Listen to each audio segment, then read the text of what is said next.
ফুরিয়ে যাচ্ছে মার্কিন ক্ষেপণাস্ত্র, চীনকে সামলানোর শক্তি নেই ট্রাম্পের।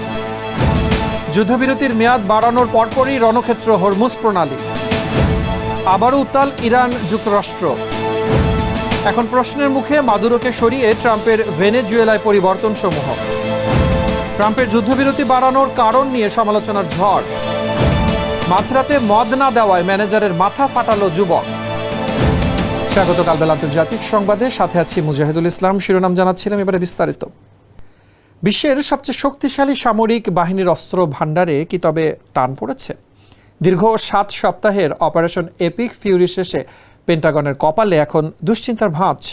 ওয়াশিংটন ভিত্তিক গবেষণা প্রতিষ্ঠান CSIS দাবি করেছে, ইরান অভিযানে খরচ হয়ে গেছে যুক্তরাষ্ট্রের গর্বের প্যাট্রিয়ট ও থার্ড ক্ষেপণাস্ত্রের অর্ধেকেরও বেশি। এমনকি টমাহক ও জ্যাসমের মতো শক্তিশালী মিসাইলের মজুতও এখন তলানিতে। এই বিশাল শূন্যতা পূরণ করতে আমেরিকার সময় লাগতে পারে অন্তত 4 বছর। বিশ্লেষকদের সবচেয়ে বড় প্রশ্ন, ইরানকে সামলাতেই যদি অস্ত্রের এই দশা হয়, তবে চীনের মতো পরাশক্তির সাথে দীর্ঘমেয়াদে যুদ্ধ করার শক্তি কি এখন ওয়াশিংটনের আছে, নাকি ফুরিয়ে আসা এই গোলাবারুদ পাল্টে দেবে আগামীর বিশ্ব রাজনীতির মানচিত্র? এই নিয়ে বিস্তারিত দেখুন রিপোর্টে। মার্কিন সামরিক শক্তির ভাণ্ডারে টান পড়ার খবর এখন ওয়াশিংটনের আলোচনার তুঙ্গে। দীর্ঘ 7 সপ্তাহের অপারেশন এপিক ফিউরি শেষে দেখা যাচ্ছে, ইরানের আকাশ লক্ষ্য করে ছোঁড়া ক্ষেপণাস্ত্রের চাপে রীতিমতো হিমশিম খাচ্ছে যুক্তরাষ্ট্র। ওয়াশিংটন ভিত্তিক গবেষণা প্রতিষ্ঠান CIS এর দাবি, এই অভিযানে যুক্তরাষ্ট্রের গর্বের প্যাট্রিয়ট ও থার্ড ক্ষেপণাস্ত্র ভাণ্ডারের প্রায় অর্ধেকের বেশি খরচ হয়ে গেছে। পরিস্থিতি এতটাই নাজুক যে কেবল রক্ষণাত্মক নয়, প্রিসিশন স্ট্রাইক মিসাইলেরও প্রায় 45% এখন শূন্য। মজুদ ফুরিয়ে আসার এই তালিকায় আছে টমাহক ও জ্যাসমের মতো শক্তিশালী মিসাইলও। এই বিশাল শূন্যতা কাটিয়ে আগের অবস্থায় ফিরতে পেন্টাগনের প্রায় 4 বছর সময় লাগতে পারে বলে বিশ্লেষকদের দাবি। সবচেয়ে বড় দুশ্চিন্তা দেখা দিয়েছে চীনকে নিয়ে। বিশ্লেষকরা বলছেন, ইরানের বিপক্ষে প্রতিরক্ষা সচল থাকলেও চীনের মতো বিশাল শক্তির সাথে দীর্ঘমেয়াদী যুদ্ধে জড়ানোর মতো পর্যাপ্ত অস্ত্র বর্তমানে যুক্তরাষ্ট্রের হাতে নেই। যদিও পেন্টাগন মুখপাত্র শন পার্নেল দাবি করেছেন, মার্কিন সক্ষমতা এখনও অটুট। তবে রণাঙ্গনের এই হিসাব নিকাশ মার্কিন সামরিক কৌশলে নতুন চিন্তার ভাঁজ ফেলেছে। যুদ্ধবিরতির মেয়াদ বাড়ানোর কয়েক ঘন্টার মধ্যেই রণক্ষেত্রে পরিণত হলো বিশ্বের গুরুত্বপূর্ণ নৌপথ হরমুজ প্রণালী। মার্কিন প্রেসিডেন্ট ডোনাল্ড ট্রাম্প শান্তি আলোচনার স্বার্থে বিরতির মেয়াদ অনির্দিষ্টকালের জন্য বাড়ানোর ঘোষণা দিলেও ওমান উপকূলে এক বাণিজ্যিক জাহাজে ইরানি বাহিনীর গুলি বর্ষণে ফের তুঙ্গে উঠেছে উত্তেজনা। ব্রিটিশ সংস্থা UKMTO জানিয়েছে, IRGCর একটি গানবোট কোনো সতর্কতা ছাড়াই জাহাজটির নিয়ন্ত্রণ কক্ষ লক্ষ্য করে হামলা চালায়। তেহরানকে সমুদ্র আইন অনুযায়ী ব্যবস্থা বলে দাবি করলেও একে চরম উস্কানিমূলক হিসেবে দেখছে পশ্চিমারা। একদিকে ট্রাম্পের সামরিক অবরোধের নির্দেশ, অন্যদিকে ইরানের রুট অচল করে দেওয়ার হুঁশিয়ারি। শান্তির বার্তা ছাপিয়ে মধ্যপ্রাচ্যের আকাশে কি তবে ফের সর্বাত্মক যুদ্ধের দামামা বাজবে? এই নিয়ে রিপোর্টে দেখুন বিস্তারিত। মার্কিন প্রেসিডেন্ট ডোনাল্ড ট্রাম্প যুদ্ধবিরতির মেয়াদ অনির্দিষ্টকালের জন্য বাড়ানোর ঘোষণা দেওয়ার কয়েক ঘন্টার মধ্যেই রণক্ষেত্রে পরিণত হলো হরমুজ প্রণালী। ওমান উপকূল থেকে মাত্র 15 নটিক্যাল মাইল দূরে একটি কন্টেইনারবাহী জাহাজে অতর্কিত গুলি চালিয়েছে ইরানের ইসলামী বিপ্লবী গার্ড বাহিনী IRGC।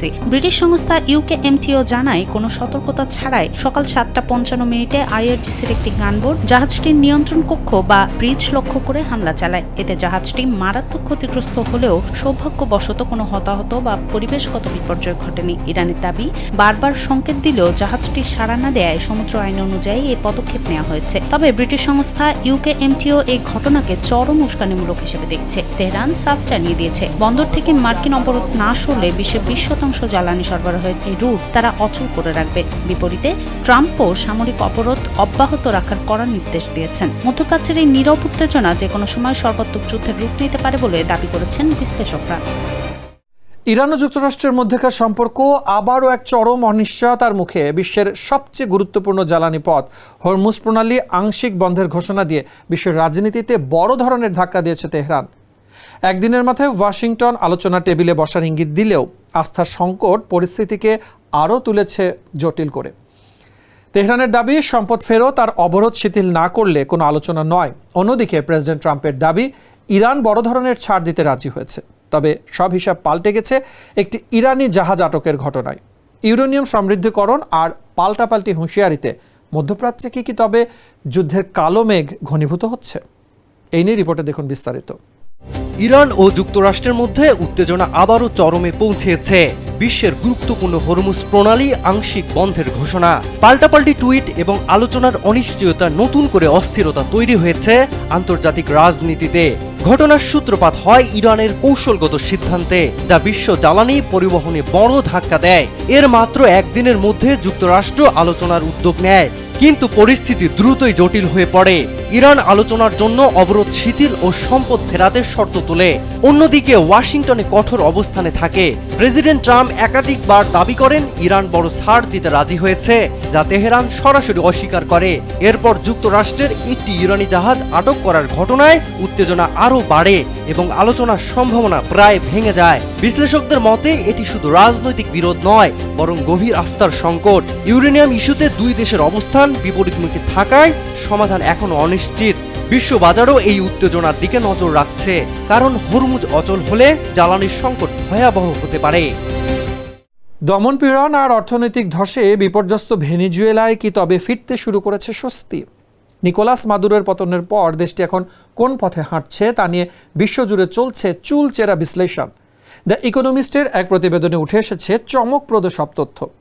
গত কয়েক মাসে রাজনৈতিক বন্দীদের মুক্তি এবং আন্তর্জাতিক বিনিয়োগকারীদের পুনরায় ফিরে আসার ঘটনা দেশটিতে নতুন আশার আলো দেখাচ্ছে। তবে প্রশ্ন উঠেছে, ডোনাল্ড ট্রাম্পের হস্তক্ষেপে আসা এই পরিবর্তন কি আদৌ স্থায়ী হবে? শত শত বন্দী এখনও কারাগারে, মেলেনি গণতান্ত্রিক নির্বাচনের স্বচ্ছ কোনো রূপরেখা। এই অনিশ্চয়তায় কি ভেনেজুয়েলাকে গণতন্ত্রের পথে ফেরাবে, নাকি আবারও ঠেলে দেবে নতুন কোনো অস্থিরতার মুখে? এই নিয়ে রিপোর্টে বিস্তারিত। ভেনেজুয়েলার নাম শুনলেই একসময় চোখে ভেসে উঠত দমনপীড়ন, অর্থনৈতিক ধস আর মানুষের অসহায় জীবনের কথা। সেই দেশটির বর্তমান পরিস্থিতি কি তা নিয়ে দ্য ইকোনমিস্টের এক বিশ্লেষণে উঠে এসেছে চমকপ্রদ সব তথ্য। সচেতন মহলের প্রশ্ন, ডোনাল্ড ট্রাম্প কি সত্যি নিকোলাস মাদুরোকে সরিয়ে দেশটিকে ভালো পথে নিয়ে গেছেন?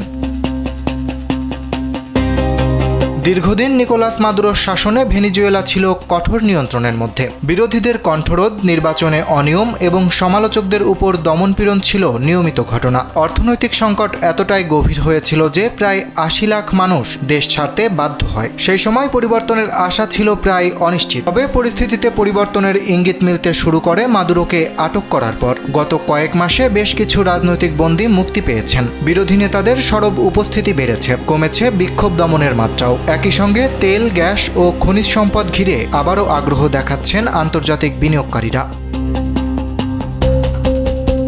তবে এই অগ্রগতি এখনও সীমিত ও অনিশ্চিত। শত শত রাজনৈতিক বন্দী এখনও কারাগারে রয়েছেন। গণতান্ত্রিক নির্বাচন কবে হবে তাও স্পষ্ট নয়। এদিকে আইনের শাসনও পুরোপুরি প্রতিষ্ঠিত হয়নি, বরং অনেকটাই নির্ভর করছে আন্তর্জাতিক প্রভাবের উপর। ফলে এই অগ্রগতি ঠিক কতটা স্থায়ী হবে তা নিয়ে সন্দেহ থেকেই যাচ্ছে। বিশ্লেষকদের মতে, গণতন্ত্র পুনঃপ্রতিষ্ঠার পথে সবচেয়ে বড় চ্যালেঞ্জ সময়ক্ষেপণ। বিরোধী নেত্রী মারিয়া করিনা মাচাদোর দেশে ফিরে অংশগ্রহণ এবং জনগণের সক্রিয় সম্পৃক্ততা এই প্রতিক্রিয়াকে ত্বরান্বিত করতে পারে। তবে দেরি হলে মানুষের মধ্যে ক্ষোভ তৈরি হতে পারে, যা নতুন অস্থিরতার জন্ম দেবে। অরিত্র বাসু, কালবেলা।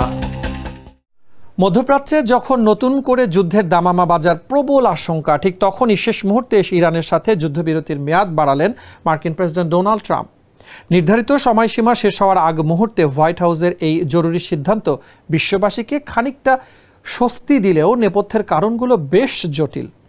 ওয়াশিংটনের পাঠানো চুক্তির খসড়া নিয়ে তেহরানের নীরবতা এবং ইরানি নেতৃত্বের অভ্যন্তরীণ মতবিরোধী এই বিলম্বের মূল কারণ বলে মনে করছেন মার্কিন কর্মকর্তারা। তবে শান্তির এই বার্তার আড়ালে লুকিয়ে আছে গভীর অর্থনৈতিক চাপও, কারণ হরমুজ প্রণালী বন্ধ থাকায় দুই দেশই এখন খাদের কিনারে। ট্রাম্প একে শেষ সুযোগ হিসেবে দেখলেও প্রশ্ন থেকে যায়, কূটনৈতিক এই পথে কি শেষ পর্যন্ত মিলবে স্থায়ী সমাধান, নাকি সংঘাতই হয়ে দাঁড়াবে অমোঘ নিয়তি? রিপোর্টে দেখুন বিস্তারিত।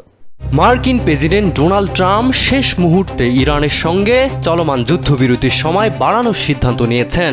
যখন দুই দেশের মধ্যে উত্তেজনা নতুন করে বাড়ার আশঙ্কা তৈরি হয়েছিল, নির্ধারিত সময়সীমা শেষ হওয়ার আগেই হোয়াইট হাউসে জরুরি বৈঠক করে এই সিদ্ধান্ত নেওয়া হয়। মূল কারণ আলোচনার অচলাবস্থা এবং ইরানের পক্ষ থেকে স্পষ্ট কোনো সাড়া না পাওয়া। যুক্তরাষ্ট্র আগেই একটি চুক্তির খসড়া পাঠালেও তেহরান তা নিয়ে এখনও একমত হতে পারেনি। মার্কিন কর্মকর্তাদের ধারণা ইরানের নেতৃত্বের ভেতর মতবিরোধী এই বিলম্বের বড় কারণ। একই সময়ে হরমুজ প্রণালী বন্ধ থাকায় উভয় দেশই অর্থনৈতিক চাপের মুখে রয়েছে, যা দ্রুত সমাধানের প্রয়োজনীয়তা বাড়িয়েছে। ট্রাম্প জানিয়েছেন তিনি যুদ্ধ নয়, কূটনৈতিক সমাধান চান, তবে শর্ত পূরণ না হলে কঠোর অবস্থানেও ফিরতে পারেন। বিশ্লেষকদের মতে এই সময় বৃদ্ধি আসলে একটি শেষ সুযোগ, যেখানে সফল আলোচনা হলে বড় চুক্তির পথ খুলবে, আর ব্যর্থ হলে আবার সংঘাতের ঝুঁকি বাড়বে। মাঝরাতে মদ না পেয়ে ভারতের মহারাষ্ট্রের নাগপুরে একটি বারে রণক্ষেত্র তৈরি করেছে একদল মদ্যপ যুবক। রাত বেশি হয়, মদ্যপানে বাধা দেওয়ায় খোদ বার ম্যানেজারের ওপরে বর্বরোচিত হামলা চালায় তারা। সিসিটিভি ফুটেজে দেখা যায় একদল তরুণ জোর করে বারের ভেতরে ঢুকে মদের বোতল ভাঙচুর করছে এবং এক পর্যায়ে কাঁচের বোতল ছুঁড়ে ম্যানেজারের মাথা ফাটিয়ে দিচ্ছে। শুধু তাই নয়, রক্তাক্ত অবস্থায় তাকে জামা ছিঁড়ে মারধরও করা হয়। সামাজিক যোগাযোগ মাধ্যমে এই সিসিটিভি ফুটেজ ছড়িয়ে পড়তেই তৈরি হয়েছে ব্যাপক চাঞ্চল্য। এই ভয়াবহ তাণ্ডব আর আইনশৃঙ্খলা পরিস্থিতির এমন অবনতি নিয়ে ক্ষোভে ফুঁসছেন নেটিজেনরা। বিস্তারিত দেখুন রিপোর্টে। মাঝরাতে মদ না দেওয়ায় ম্যানেজারের মাথা ফাটালো যুবক। শুনতে অবিশ্বাস্য মনে হলেও ঘটনাটি সত্য। মদের খোঁজে বারে উপস্থিত হয়েছেন একদল তরুণ, তবে রাত অনেক বেশি হওয়ায় মদ দিতে অস্বীকৃতি জানান বারের এক কর্মী। আর তা শুনেই ক্ষেপে যান তরুণের দল। জোর করে বারের ভেতরে ঢুকে মদের বোতল ভাঙচুর করতে শুরু করেন তারা। এক পর্যায়ে মদের বোতল ছুঁড়ে বার ম্যানেজারের মাথা ফাটিয়ে দেন এক যুবক। সম্প্রতি এমন একটি ঘটনার ভিডিও ভাইরাল হয়েছে সামাজিক যোগাযোগ মাধ্যমে। ঘটনাটি ঘটেছে ভারতের মহারাষ্ট্রের নাগপুরে। ভিডিওটি ছড়িয়ে পড়তেই তৈরি হয়েছে ব্যাপক চাঞ্চল্য। ভাইরাল ওই ভিডিওতে দেখা গেছে বারের মধ্যে কেউ মদের বোতল ভাঙছেন, কেউ আবার টেবিলের উপর উঠে ম্যানেজারকে মারধর করছেন। এক পর্যায়ে মারতে মারতে ম্যানেজারের জামাও ছিঁড়ে ফেলেন তারা। পরিস্থিতি আরও ভয়াবহ হয়ে ওঠে যখন এক তরুণ কাচের বোতল ছুঁড়ে মারেন ম্যানেজারের মাথায়। এতে মাথা ফেটে রক্তক্ষরণ শুরু হলেও তারা থামেনি। কিছুক্ষণ তাণ্ডব চালিয়ে শেষে ঘটনাস্থল ছেড়ে বেরিয়ে যান তরুণরা। পুরো ঘটনাটি বারের সিসিটিভি ক্যামেরায় ধরা পড়ে, যা পরে সামাজিক যোগাযোগ মাধ্যমে ছড়িয়ে পড়ে। ভিডিওটি প্রকাশ হওয়ার পর ক্ষোভে ফুঁসছেন নেটিজেনরা। অনেকেই জড়িতদের দ্রুত শনাক্ত করে আইনের আওতায় আনার দাবি জানিয়েছেন। এই ছিল কালবেলা আন্তর্জাতিক সংবাদে। ধন্যবাদ এতক্ষণ সাথে থাকার জন্য।